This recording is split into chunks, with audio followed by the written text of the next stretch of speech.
Nous lisons la parole de Dieu. Tokotanga liloba na Nzambe. Nous lisons dans Deutéronome, Tokotanga na mokanda ya Deutéronome. chapitre 18. Mokapo. Nous lisons à partir du verset 9. Tokotanga uta molongo ya libwa. Nous lisons la version de les semeurs. Tokotanga na kobongola oyo ya lesemer. Et on va dire aussi parole de vie. Tokotanga pe parole de vie. Lorsque vous serez entrés dans le pays que l'Éternel, votre Dieu, vous donne, Tango bokokota na ekolo oyo yawe Nzambe na bino apesi bino. n'allez pas imiter les pratiques abominables Okenda te komekola misala oyo ya mbindo de quelques peuples et des peuples qui y habitaient actuellement. ya mabota Qui y habitent actuellement. ya mabota oyo mazako fanda kuna sikoyo.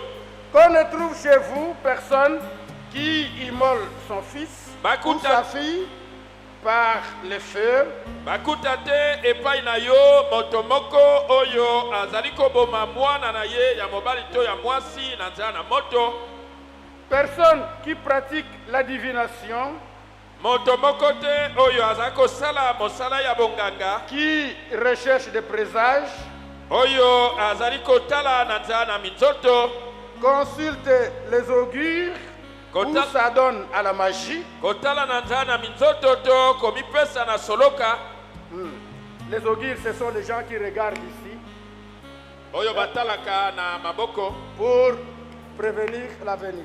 mpona koloba makambo mazako ya.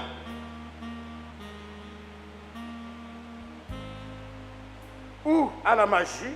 Donc- À la magie. Na soloka Personne qui jette des sorts, moto moko te oyo azali koloka consulte les spirites kotuna banganga kito bambikuli et les devins, mpe banganga ou interroge les morts.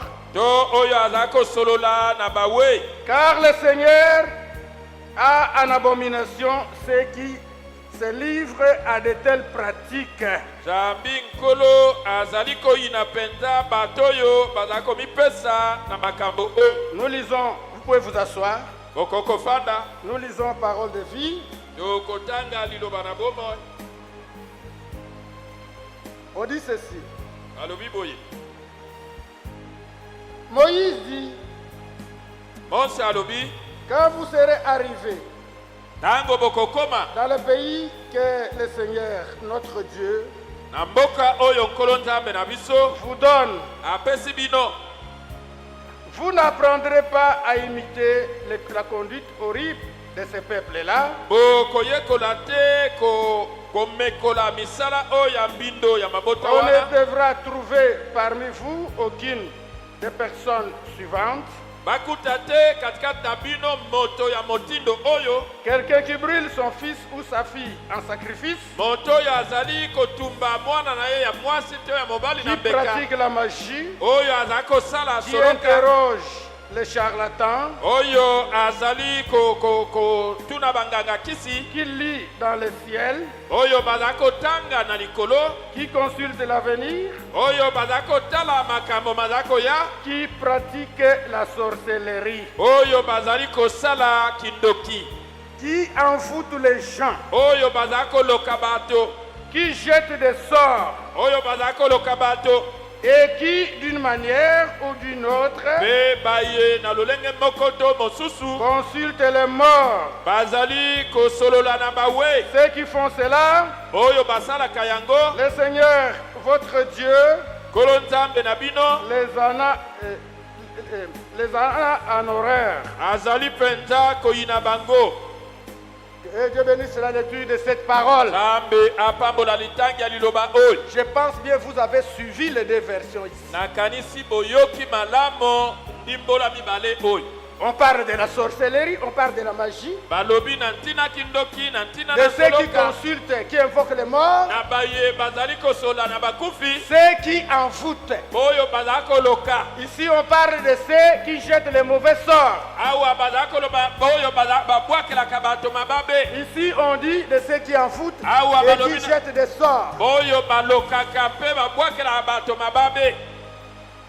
Nous sommes toujours en train de poursuivre pour dire, toza kolanda kokoba mpo na koloba oh non, les Ok. gens disent que non, on ne peut pas, les sorciers n'existent pas, bandoki bazalaka te les sorciers ne peuvent pas jeter des mauvais bandoki sorts. bakoki koloka bato te C'est parce qu'ils ne lisent pas la Bible. ezali mpo ete batangaka bibilia te S'ils lisaient la Bible, soki batangaka ils bibilia ne pouvaient pas dire ces choses. bakoki koloba makambo oyo te. Mon frère, si tu as la sorcellerie, ndeko na ngai soki oza na tu kindoki as la magie, oza na soloka tu pratiques cette science-là des augures, yo osalaka misala tu wana as un livre oza na mikanda pareil, ya boye viens avec ça. yaka na yango Viens avec ça, nous allons brûler. yaka na yango tokotumba Dieu n'aime yango pas de pareilles choses. nzambe alingi makambo ya boye te Ceux qui disent qu'il n'y a pas toutes ces choses-là, ça n'existe pas. oyo balobaka ete makambo nyonso wana ezalaka te Ils sont en train de faire perdre les gens.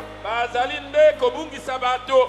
Les gens vont garder cette sorcellerie-là. bato bakobomba kindoki wana Ils vont garder cette magie-là. bakobomba soloka wana Et enfin, ils vont partir en enfer. e sukasuka bakokende na lifelo Parce que Dieu a en abomination ces choses-là. weze nzambe aza koyina makambo wana Ne te console pas. komibondisa Si te tu as la magie, amène soki ça. oza na soloka Tu yaka na as toutes ces yango mauvaises choses-là, amène oza ça. na biloko nyonso ya mabe wana Nous yaka na allons yango brûler tokotumba et yango Dieu va te délivrer. mpe nzambe akokangola yo. Prions tobondela que chacun puisse remettre aussi ses requêtes entre les mains de Dieu et tous les cultes. moko na moko atika mpe bosenga mabondeli oyo na maboko na nzambe mpe liyangani mobimba.